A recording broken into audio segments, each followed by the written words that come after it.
So in this video, I'm going to talk about how I troubleshoot a steering issue with my tractor and the different steps I took to fix it, and then what ultimately ended up fixing it. Just so that you, so I have a LS G3038H tractor. It's bought it in 2013. It's a very similar, or it has the same components, literally the same components as a New Holland. I'll have to check all the different model numbers, but like a Boomer 30, a Boomer 33, and a Boomer 35, I believe, all have the same, at least as far as the cylinder goes, the steering cylinder. Before we get too far, if you like the video, please give me a thumbs up. I do appreciate it. Let me explain what the symptoms were. So initially, I had like a dead spot in the steering. When I was turning right, and only right, it would be like the wheels would turn and then stop for a second, and then they'd keep turning. I was like, oh, that's weird. That got progressively worse, and that lasted for a while. It kind of like would notice it on and off. It was somewhat inconsistent. It got progressively worse to the point where sometimes it wouldn't turn right at all. You just start spinning the wheel and nothing would happen. But if you turned left a little bit and then turned right, it would work. When describing that issue to people, they told me it was the orbital valve or the orbital motor. So the steering system in these tractors is very simple. Since it's a hydraulic steering mechanism, there's no mechanical connection from the steering wheel to the wheels. You basically have the steering shaft. It goes down to what they call an orbital motor. An orbital motor looks like this. This is actually pretty heavy. It's probably, I don't know, 10 pounds, 15 pounds, somewhere like that. You can see it has 4 holes right here. And the steering shaft goes into the top here. You have 4 hydraulic lines here. Now that just distributes the hydraulic fluid. So basically it has the hydraulic, high pressure comes in from the pump on one, has 2 lines that go to the hydraulic cylinder, one for right, one for left. And then 1 line that goes to dumps back into the hydraulic sump, I guess you'd call it. That part's $500, so it's an expensive, replacement. I ended up replacing it, that's the old one, and it did not fix the issue. So that was a little disappointing. So the next possible culprit was the steering cylinder itself. There's really only, the 2 components in the steering system. So basically it's coming off the hydraulic pump, and it's going to the orbital motor, and it's going to the steering cylinder and then back. So it's one of 2 of those. Now there's a third possibility that I heard of, but it didn't occur, wasn't an issue with mine, is that there's a, like a hydraulic pressure relief valve that was failing. But because mine was only affected in one direction of the steering, if it was a hydraulic pressure relief valve, it wouldn't matter which direction, I would think. I think you would have an issue steering either direction. If you're only having issues steering one direction, it's either the orbital motor, or in my case, it was the steering cylinder. And let me explain a little bit about, more specifically, what was wrong with the steering cylinder. The steering cylinder itself was okay, but so we ended up buying the seals and to reseal the cylinder. And as we were doing that, we noticed that the rod was bent. Yeah, it shouldn't do that.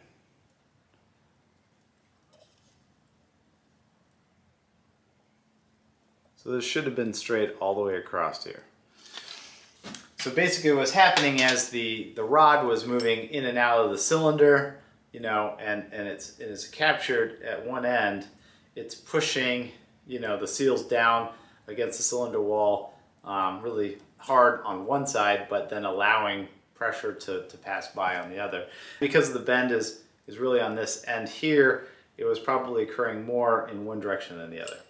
Now, because you can't buy the cylinder, you can buy the rod. The rod is about $80, $70 to $80. And the seals, the package of seals is probably another $15 or so. And then you have to disassemble the cylinder. Now I don't unfortunately have a video of how to disassemble the cylinder.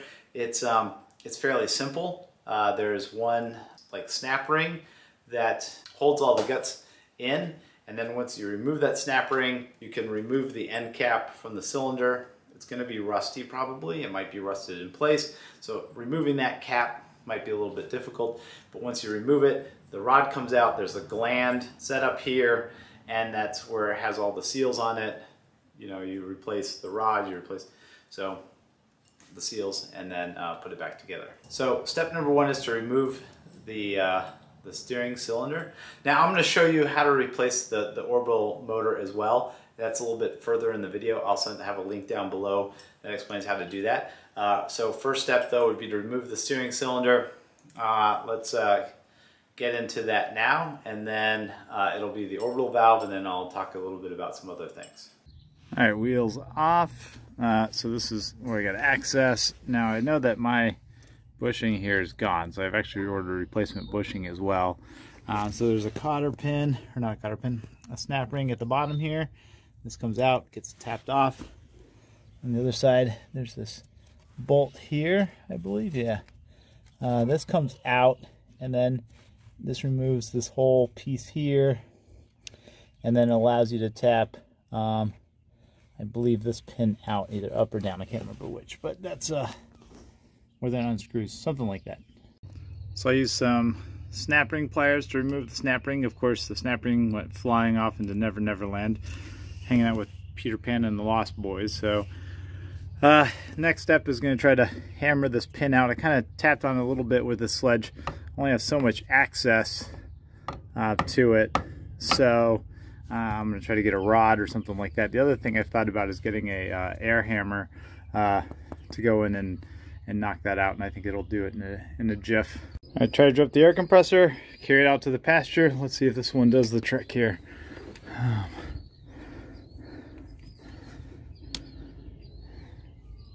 Let me put down my phone. Alright, didn't even so much as budge, so I have to figure out another plan here. Might have to try to do some sort of a pitman arm puller or something like that to get it out. And then, you know, some heat, possibly. I'm going to go try to tackle the inside inboard one over here real quick. I'm not sure real quick, but maybe I'll have more luck. Alright, now I have some progress. Basically, I did use the air hammer to get this tab to turn a little bit. I figured that will help break things loose and get it moving, and then I just used a flathead screwdriver to kind of start wedging down, you know, and start prying that sucker out. So this one should come out here soon. This one is still going to be a bear. Okay, I can pull that pin out by hand now, but decided I'm going to take off these hydraulic lines real quick while the cylinder is still relatively rigidly mounted. You know, obviously it's still going to be stuck on this side, but at least I can get these hydraulic lines off, and then I'm going to cover them with hose or with plastic and such. Okay, I didn't show it, but I actually put a zip tie on the closest hose here, just so that when I put them back together, I'll know which one goes where. Put a plastic bag around them, just because I don't know how long the tractor's going to sit out here. I don't want water and stuff to get in there with the rubber band. So now it's time to tackle this. Let's see what we can do. My plan is to use heat, try to heat up this area. I have a handy dandy propane torch, and acetylene torch is much better. I think it's a little bit hotter, you can make it a little bit bigger, but try to heat up around here. I suspect where it's mostly hanging up is this area right here, and underneath the head I think is where it's kind of rusted together. So if I can free that up, I think it should help.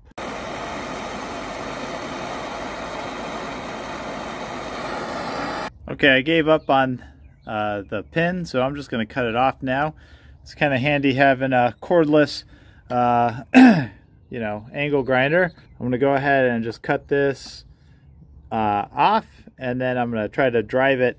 If I need to, I'll cut through the pin down here and possibly underneath as well, and just try to drive them out of the you know, just drive them down. It'll be a lot easier than trying to hit them from the bottom, because there's just not a good angle there. So now I'm just going to try to hammer out these parts, see if I can get them out. It should be a lot easier now that I can access from the top and hammer downward. So, you know, I'm just going to work from the top one, try to get that one out, and then work on the bottom one, try to get that one out, and then I'm going to go and heat this thing up again, and then I'm going to try either drilling it out first. I might try using this puller here, see if I can pop it out. Might actually work for both of them. We'll see.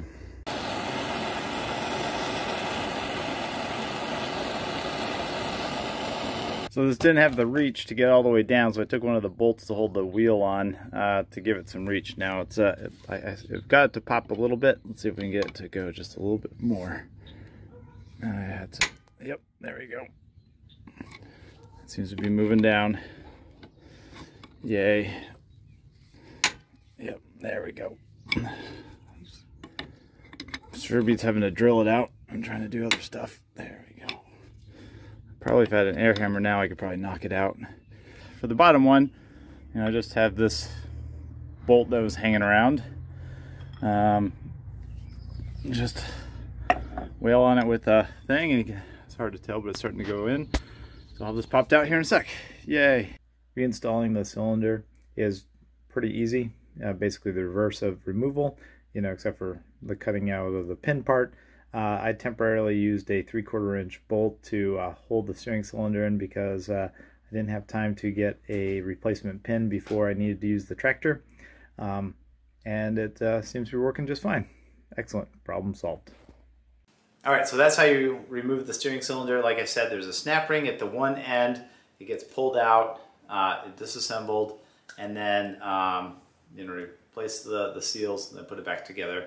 So links to parts numbers, descriptions, stuff like that down in the description below. Now to replace the orbital valve, it's fairly simple. It's just underneath the dash, basically. So I'll show you that now, and hopefully you don't ever have a bad orbital valve. And I'll show you what the inside of the orbital valve looks like as well. So we'll get into that right now. Alright, so first step, you can see I got some tools and stuff like that. I'm going to take this off here. This is pretty easy. You got 3 of these right here, and then this will allow me to get to the hydraulic valve. I forget what it's called off the top of my head now. So we'll do that.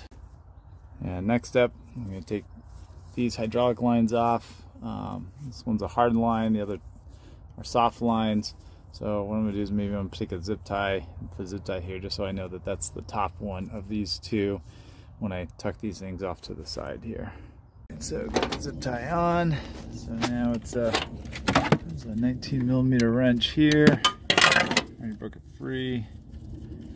And then probably have a little bit of hydraulic fluid. Alright, so that's out of the way. Let's see if the next one. Yep, there we go. I love how hydraulic lines just come apart pretty easily when they're not super rusty. It's so nice. The top one, probably gonna have to use an adjustable wrench here. Yep, just got the adjustable on. Let's tighten it up a little bit more.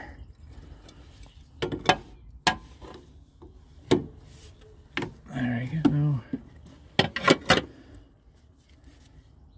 That one's not easy. Alright, so I'm just going to take these two off and then go from there.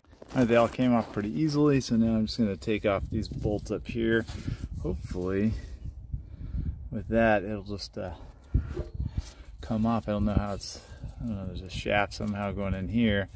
So we'll see. Maybe just hopefully this thing just needs to be cleaned out or something, and we'll see what's going on.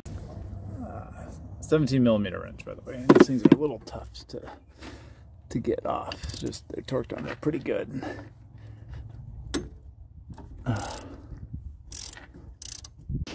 So all 4 bolts are out, as I expected the thing to just quite fall out. Oh, there we go. Oh, there we go.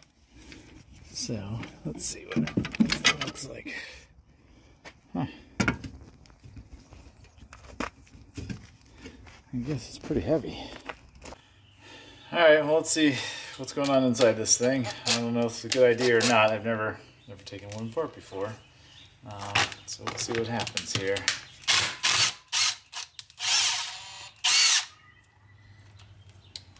Hopefully.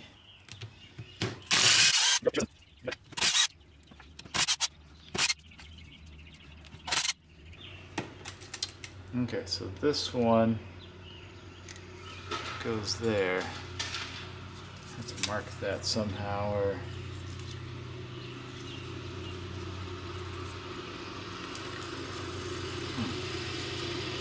all right.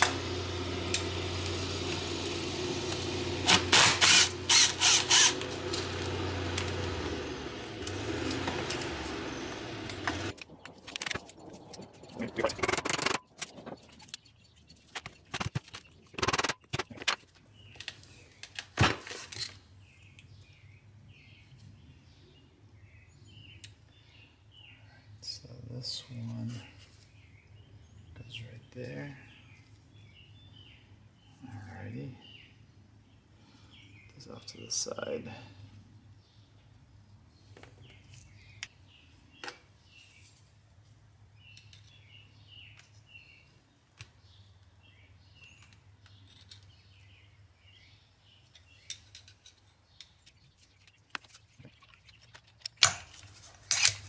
Alright, so get that out.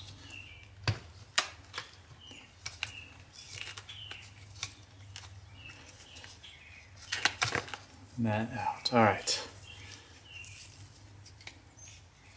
So magnet can work.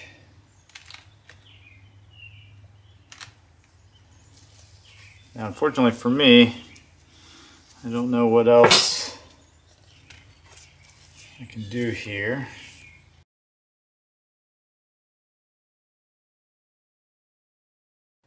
Alright, so there you have it. Tractor's fixed. It works now. It was stuck in the pasture literally for a bit. Horses chewed on it, which sucked. But now it's running again. So I hope you found the video interesting, helpful. Please give me a thumbs up, if you did. Check out some of the other videos. Hopefully you find them interesting. If you would like to subscribe, I'd appreciate it. Help support the channel. So, all right, thank you. Bye.